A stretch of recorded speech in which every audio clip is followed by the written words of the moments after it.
Hey YouTube land, TechRanders there doing a somewhat different sort of video review. Now, this is something I've had in my collection for not that long, but it's something I picked up well, the thing that's in front of you is something I picked up for quite a while. So now, just before we proceed, I just need to do the usual of these reviews. They're intended for collectors over the age of 13 plus and whatnot. But what I have, moving the figure aside, so for those people who know me, know that I'm a really big G.I. Joe fan, but I generally don't review that much G.I. Joe stuff on my channel because there's far more entertaining G.I. Joe reviewers out there, like the likes of Hooded Cobra Commander and Forum BX217 and G.I. Joe Berg, etc. So I generally don't tend to review G.I. Joe stuff. And the kind of newer stuff that's coming out, I know I've done a few reviews, but most of the stuff I have is from the modern era, 25th anniversary. I don't really have any of the vintage per se, and it's mostly just the what I do have in vintage is mostly vehicles. But what I have here, now I have more of this, but this is all I can really fit into this review station. This is a screen-used prop from the 2009 Rise of Cobra movie. And this I picked up from a company called Prop Store. It was sold in an auction online. It had several G.I. Joe pieces. A lot of it didn't go for crazy money. In fact, this actually didn't set me back megabucks or anything like that. It was pricey. It was around, if I remember correctly, I think I paid about €300 for it at the time, which comparatively speaking to the other prices for stuff they have is tiny, because they did have a few live auctions for stuff belonged to the Aliens franchise, Star Wars franchise, and they go into the thousands for stuff. But I did get this. I do have the body armor that goes with this, and it has shoulder pads and elbow pads, but it's not a complete set. It also came with a pair of boots, which were basically their new rocks, so there must have been shin guard stuff that would go over that. Essentially what it is, well, it's not this figure, it is the Elite Viper from the toy line, and I'm pretty sure I don't have one of them to hand, unfortunately, without me going rummaging through stuff. But it was basically supposed to be the McCullen security team guys. And interesting about it is it's actually a two-part helmet. It's magnetized, so it will split apart. Now, one of the magnets needs to be re-glued on mine. They're very strong magnets. There's also a chin strap that came loose on it, which I need to fix and see if I can get that fixed again on it. Now, can you see the padding on the inside? The inside isn't particularly impressive, and it's a fiberglass helmet, so it's not too bad. And that's one of the things I wanted to kind of show off. As I said, I do have the armor that goes with this. I don't have a full set. They did have full sets, but unfortunately I wasn't lucky enough to win one of the full sets of armor. I just got a partial one. But aside from that, I wanted to show something else in my collection that's very rare. As far as I believe, it is a one-of-a-kind G.I. Joe thing. I've never seen another one of it, and the only one I've ever seen is pictures of it, which were of the one that I got and was sent to me. Now, there is a little bit of backstory to it, and again, it's another product from the Rise of Cobra era, and that is this guy. Now, I'll probably need to pan up and adjust my camera setting, so bear with me a moment. In fact, he's quite taller than the review spot I have him in. Maybe if I just bring the camera up and rotate it down without him falling, I'll bring him back as best I can. So, what this guy is, now, before I get into who and what he is, which is kind of obvious from the figure, I'll give a little bit of backstory. This guy was made in 2009, around the time of the movie. He was from a good, well, I wouldn't say a good buddy because I didn't know him too well, but a lot of people knew him really well, and he was well known on the website that I was on called His Tank, and he was known as Gary Goggles. Unfortunately, he passed away, I think, maybe 3-4 years after he sent this to me. It wasn't too long after he sent it to me in 2009, so it would have been maybe early 2010, 2011, I want to say. I know he passed away very suddenly, and it was a big blow to a lot of the G.I. Joe collecting community. He was basically one of the kind of pioneer guys behind prototype collecting and test shot collecting and cancelled figure collecting. And essentially what this is a cancelled 12-inch scale movie Viper. This is more based on this version of the Viper, which is the I think they were called a Desert Assault Viper. They were the first ones you see that turn up with Baroness at the very start of the movie when they are assaulting Duke's convoy. So they're the guys that basically attack the convoy. But there is some slight differences on him. So he has parts on him that kind of are more similar to the Neo Viper. So it's kind of a mashup between the two. So he has both kind of Neo Viper and the I want to say Assault on Patrol Viper. Helmet design. So if I just take his armament out, he did come with a more movie accurate gun. So they had these in the movie. There was an actual Neo Viper released for the 2009 line, and the one that they released was a crappy repaint and a reuse of a figure with bendy wire arms called Cobra Coil. And it wasn't a great figure. It wasn't the best of figures. Now, this guy has some quite nice stuff. He has padding on his, stitched on padding on his trousers. He has the big chunky boots. Now, the big chunky boots are pretty much kind of standard. I don't think they're a new part. I think these were reused a few times with kind of other Cobra figures. They look very familiar to ones that were reused with Cobra figures later on. So I think they might have kept a few bits and pieces. He does have a bodysuit under, or a bodysuit underneath this armor plate, which I don't want to take off because it's such a rare item. I don't want to damage it. He actually has a separate belt which has a grenade sculpted on it and kind of canisters and pouches.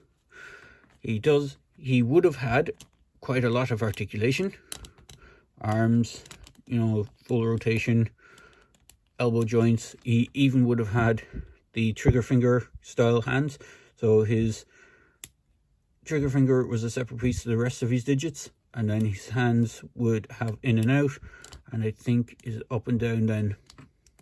Sorry, up and down for the right hand, in and out for the left, so he could hold his weapon two-handed.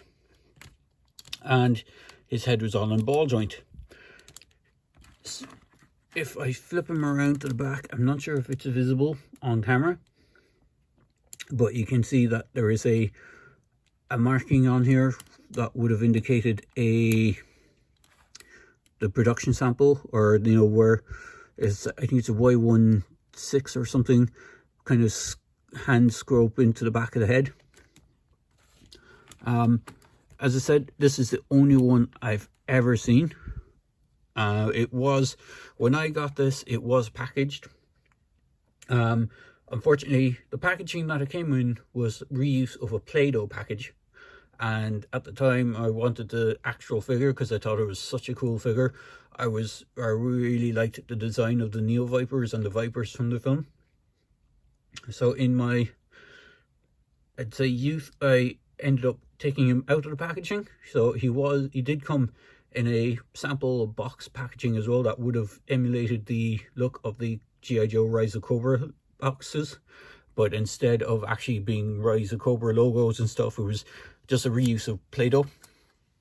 if you look up some of the early 2009 Rise of Cobra cancelled or test shot figure images online, you'll see what I'm talking about. They reused like old stock card from existing packaging without having the actual Rise of Cobra packaging ready at the time.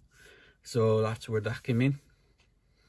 But overall, he is a really cool figure, and it's a shame that they never actually went ahead and produced this one, because I think it would have sold quite well. And at the time, they still had decent G.I. Joe figures for the Rise of Cobra line, the decent 12-inch. It wasn't until Retaliation came out when they started bringing out those plastic, all plastic, what are they called, soap box style, or soap bubble is it soap box? Not soap box. You know, the ones like the Star Wars Titan figures, where the new ones that Hasbro made from like Force Awakens onwards were literally giant, or not giant, but they were literally upscaled versions of the 5 POA figures. So you had like limited articulation on them. They could only swivel at the shoulders. They had no elbows, that kind of stuff. They did that with G.I. Joe, and that was a big travesty for the G.I. Joe line. They should have stuck with the traditional articulated 12-inch fighting figure, as they're called, because that would have sold way better than what they did come out with. And at the time, they only made 3 figures for the Retaliation. They did a Snake Eyes, a Storm Shadow, and a Roadblock, and they're the only ones that I'm aware of. But in the Rise of Cobra line, just pop his gun back into his hand. In the Rise of Cobra line, they actually did quite a lot of figures. Now, some of the figures they made were a bit poor. They reused a lot of parts from their existing toolings. So the Cobra Commander figure that they made as part of this line was a very poor reuse of a old Action Man character called was it Faceless or something along those lines. So he did have the Cobra Commander helmet that you see in the movie, the one with the kind of tubing, fake tubing stuff at the front, but the figure predominantly was a reuse of that Faceless one. So he had big chunky legs with plastic boots sculpted on. I do have the figure, but I'm not sure where he is at the moment to dig him out to show him. I did customize mine as well, because the helmet that came with him was a translucent plastic with slight silver wash to it. But in the movie, the helmet that he had like a silver faceplate, but the rest of it all around the back was black.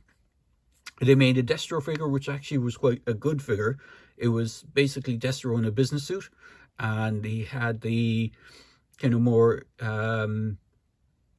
is it James Eccleston? Is that the actor that played him? It had a more close look to him as Destro from the film, when he gets the Destro head. Other figures they had was Duke, Roadblock, not Roadblock. It was Duke, Heavy Duty, Snake Eyes. They had a couple of versions of Snake Eyes, a couple of versions of Storm Shadow. 2 of the kind of more popular versions of Snake Eyes and Storm Shadow were the electronic ones. So you had a Snake Eyes that made machine gun sounds and sword slash sounds, and then you had a Storm Shadow that had, again, sword slashing, but he also had some of the audio from the film.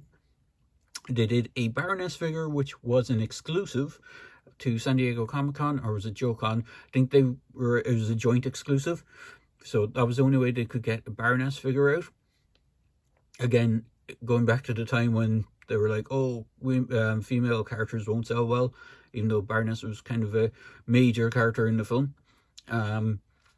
They never did a Scarlet, and as far as I know, they didn't do Breaker.